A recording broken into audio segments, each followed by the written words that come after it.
नमस्कार, welcome to फिल्मी Shankar channel. आज पेश कर रहे हैं बॉलीवुड की फेमस अभिनेत्री आशा पारेख की फिल्मी बायोग्राफी जानते हैं। आशा पारेख 60 के दशक की मशहूर अभिनेत्रियों में से एक है। 1959 से लेकर 1973 तक वह बॉलीवुड फिल्मों की टॉप अभिनेत्रियों में शामिल रही। बहुत कम उम्र से ही उन्होंने फिल्मों में काम करना शुरू कर दिया था। 17 साल की उम्र में उन्होंने बतौर अभिनेत्री फिल्म दिल दे के देखो, जो कि शम्मी कपूर के साथ थी, इसमें अभिनय किया और वह फिल्म दर्शकों को खूब पसंद आई। फिल्म बहुत हिट हो गई। साथ ही आशा पारेख का भी सफल फिल्मी सफर शुरू हो गया। उन्होंने बहुत सारे अवार्ड भी जीते। आशा पारेख एक साधारण से मध्यम वर्गीय गुजराती जैन परिवार में जन्मी थी। बचपन में कभी वो डॉक्टर तो कभी IAS अधिकारी बनने के बारे में सोचा करती थी। बहुत छोटी सी उम्र से ही उनकी मां ने उन्हें डांस सिखाने के लिए विभिन्न डांस इंस्टीट्यूट में उनका दाखिला करवा लिया था। वे उन्हें एक अच्छी डांसर बनते हुए देखना चाहती थी। बहुत से डांस के शिक्षकों ने उन्हें डांस की तालीम दी, जिनमें से एक डांस के शिक्षक थे पंडित बंसीलाल भारती, जो बहुत ही उच्च कोटि के डांस शिक्षक थे। इस वजह से आशा पारेख एक बहुत ही मंजी हुई शास्त्रीय नृत्यांगना बन गई और उन्होंने कई बड़े डांस शो भी किए हैं।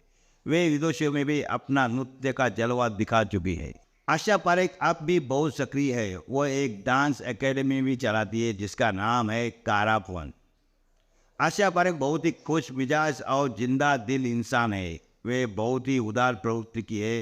ये बहुत सारे सामाजिक कार्यों से भी जुड़ी हुई है। इस वजह से उनके नाम पर मुंबई में एक अस्पताल का नाम दिया गया है, द आशा पारेख हॉस्पिटल। आशा पारेख भारतीय सिने आर्टिस्ट एसोसिएशन की अध्यक्ष भी रह चुकी है। इसके साथ ही उन्होंने 1994 से लेकर 2000 तक भारतीय फिल्म सेंसर बोर्ड की महिला अध्यक्ष के पद भार को भी संभाला था, जो कि इतिहास बन गया, क्योंकि इससे पहले किसी भी महिला को यह पद प्राप्त नहीं हुआ था। वह पहली ऐसी महिला बनी जो भारतीय सेंसर बोर्ड की अध्यक्षा बनी। एक दौर था जब कोई भी अभिनेत्री बॉलीवुड के सुपरस्टार दिलीप कुमार के साथ काम करने के सपने देखा करती थी, लेकिन आशा पारेख ने कभी भी दिलीप कुमार के साथ काम करने की अपनी इच्छा नहीं जताई, क्योंकि वो उन्हें उतना पसंद नहीं करती थी और उनके वो पसंदीदा हीरो भी नहीं थे। शम्मी कपूर उनके पसंदीदा हीरो रहे। उन्होंने शम्मी कपूर के साथ 4 रोमांटिक फिल्में भी की। हमेशा वो एक दूसरे के साथ मस्ती करते रहते थे और शम्मी कपूर उन्हें छेड़ते हुए भतीजी बुलाते थे और आशा पारेख उनको चाचा बुलाती थी। अभिनेत्री आशा पारेख ने बाल कलाकार के रूप में अपने अभिनय की शुरुआत की। साल 1952 में फिल्म आसमान से की। आशा पारेख स्टेज शो किया करती थी और नृत्य स्टेज शो के ही कार्यक्रम में उनको फिल्म के मशहूर निर्देशक विमल रॉय ने देखा। वो उनके नृत्य को देखकर काफ़ी प्रभावित हुए और उन्होंने उसी समय आशा से पूछा कि क्या वह फिल्मों में काम करने के लिए तैयार है। आशा का जवाब था हाँ, और इस तरह से उनका बॉलीवुड फिल्मों का सफर शुरू हुआ। विमल रॉय के निर्देशन में बनी फिल्म बाप बेटी में आशा पारेख ने अभिनय किया और यह फिल्म 1954 में आई थी। उस वक्त आशा पारेख बहुत ही छोटी थी और उस समय वह 10वीं कक्षा में पढ़ती थी।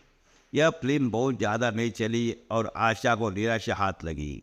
फिर 17 साल की उम्र में उन्होंने फिल्मों में अब फिर से अपने अभिनय को तलाशने की शुरुआत की, लेकिन एक फिल्म गूंज उठे शहनाई में उन्होंने 2 दिन की शूटिंग की, जिसमें विजय भट्ट ने उन्हें निकाल दिया था।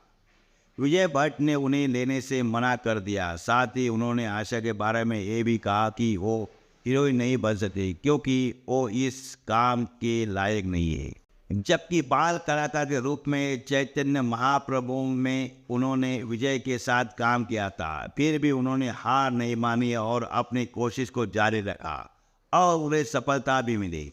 उन्हें साल 1959 में निर्माता सुबोध मुखर्जी द्वारा फिल्म दिल दे के देखो का ऑफर मिला, जिसका निर्देशन नासिर हुसैन कर रहे थे।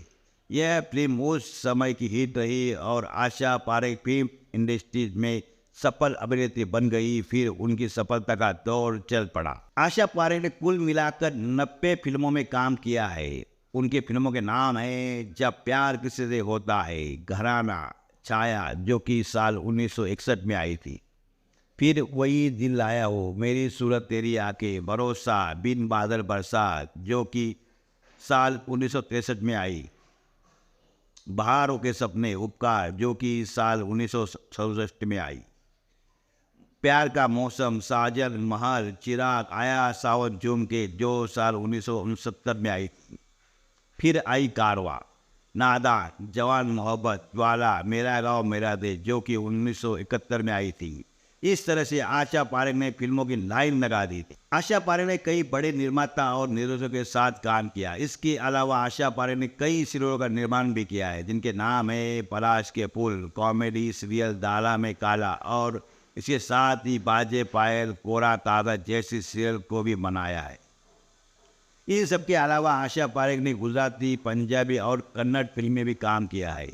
पंजाबी में उनकी फिल्म का नाम कंकड़ दे कोले जो कि साल 1971 में आई थी। गुजराती में उनकी फिल्म अखंड सौभाग्यवती बनी थी और कन्नड़ में साल 1989 में उनकी फिल्म आई थी शरावे गदा सरदार। साल 1992 में पद्मश्री अवार्ड, साल 2002 में लाइफ टाइम अचीवमेंट अवार्ड, साल 2006 में सप्तरंग के सप्तऋषि अवार्ड, अंतर्राष्ट्रीय भारतीय फिल्म अकादमी गुजराती एसोसिएशन ऑफ उत्तर अमेरिका के पहले अंतर्राष्ट्रीय सम्मेलन में लाइफ टाइम अचीवमेंट अवार्ड से सम्मानित किया गया था आशा पारेख को। साल 1971 में आशा पारेख ने फिल्म कटी पतंग के लिए सर्वश्रेष्ठ अभिनेत्री के लिए फिल्म फेयर अवार्ड जीता था। भारतीय फिल्म उद्योग में उत्कृष्ट योगदान के लिए भारतीय मोशन प्रोड्यूसर एसोसिएशन द्वारा आशा पारेख को सम्मानित किया गया था।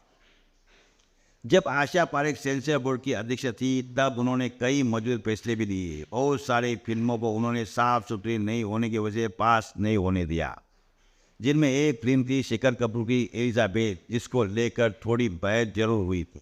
फिल्म जगत की मशहूर अदाकारा आशा पारेख ने अपने फिल्मी करियर में एक से एक बेहतरीन फिल्में की, जिसमें जब प्यार किसी से होता है, तीसरी मंजिल, लव इन टोक्यो, दो बदन, उपकार, कन्यादान, आन मिलो सजना, कटी पतंग, समाधि और मैं तुलसी तेरे आंगन की शामिल है। धन्यवाद।